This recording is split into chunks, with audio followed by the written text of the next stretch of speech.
a-t-il de vérité que scientifique?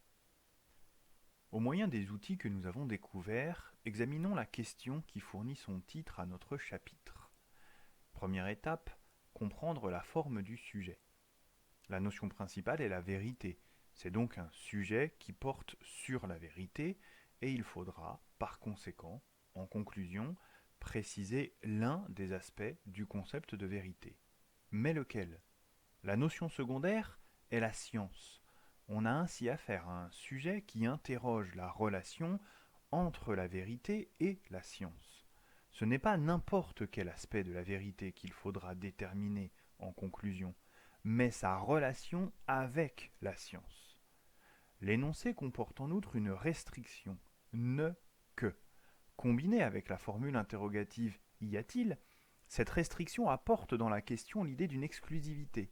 Il s'agit donc de s'interroger sur le fait que la vérité se présente à nous sous une forme exclusivement scientifique. En dehors des disciplines scientifiques, est-on en droit de parler de vérité?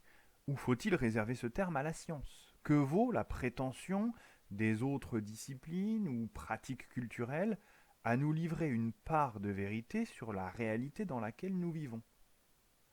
Deuxième étape, identifier les présupposés de la question. La formule restrictive apporte dans la question un présupposé massif, en se demandant si la vérité ne peut être que scientifique. On part du principe qu'au minimum, il existe une vérité scientifique. On admet, sans l'expliciter, que la science est productrice de vérité, de connaissances. Il pourra donc s'avérer judicieux de remettre en question ce présupposé, de le ramener de son état d'affirmation il y a des vérités scientifiques à l'état de question y a-t-il des vérités scientifiques? On peut par exemple reprocher à la science de ne fournir que des opinions qui ne valent pas mieux que celles d'autres disciplines, et même des opinions moins valables que ce que d'autres pratiques culturelles, la religion par exemple, propose. On prendrait alors le contre-pied du sujet pour aller jusqu'à dire qu'il n'existe de vérité que non scientifique. On suggère aussi dans un tel énoncé que d'autres choses que la science peuvent prétendre à la vérité.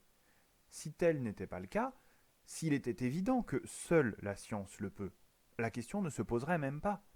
Il importe donc d'en dresser au moins une première liste. Mis à part le scientifique, qui prétend dire la vérité?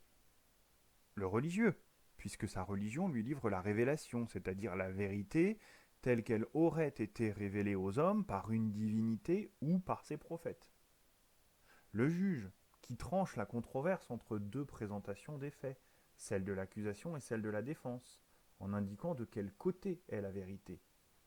L'historien, le sociologue, l'économiste, l'anthropologue, le philosophe, tous les représentants des sciences humaines qui se distinguent des sciences de la nature. L'astrologue, le mage, le devin, l'oracle, le guérisseur, tous ceux dont la science récuse les discours en les déclarant infondés.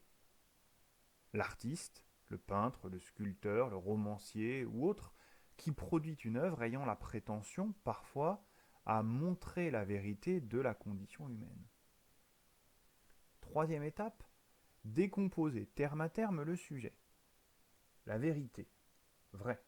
La vérité est la caractéristique que possède un jugement quand il est conforme à la réalité qu'il prétend décrire. Par exemple, la pensée qui se trouve dans mon esprit et selon laquelle il pleut a la caractéristique d'être vraie s'il se trouve que dans la réalité hors de mon esprit, il pleut effectivement. La phrase l'étoile du berger est l'autre nom de Vénus est vraie parce que dans la réalité, et pas simplement dans les propos que je tiens, cette étoile n'est pas autre chose que la planète Vénus. Science, scientifique. La science est le degré supérieur de la connaissance, sa supériorité lui venant d'une part de sa rationalité et d'autre part de son exigence d'objectivité. Elle est à la fois la procédure rationnelle par laquelle on constitue des connaissances objectives et l'ensemble de ces connaissances méthodiquement et systématiquement organisées. Elle se distingue de la connaissance empirique dans la mesure où elle a pour ambition de découvrir les causes des phénomènes naturels ou humains et de formuler les lois qui les régissent nécessairement et universellement. On peut par exemple avoir une connaissance empirique des marées et être capable de prédire approximativement leur fréquence ou leur intensité.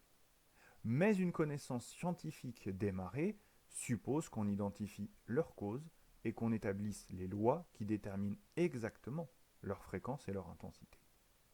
Sur la base de cette définition, on se concentrera sur 3 remarques qui nous aideront à cerner notre problème. Premièrement, pour atteindre ce résultat, il est indispensable d'observer les phénomènes naturels et de repérer les récurrences.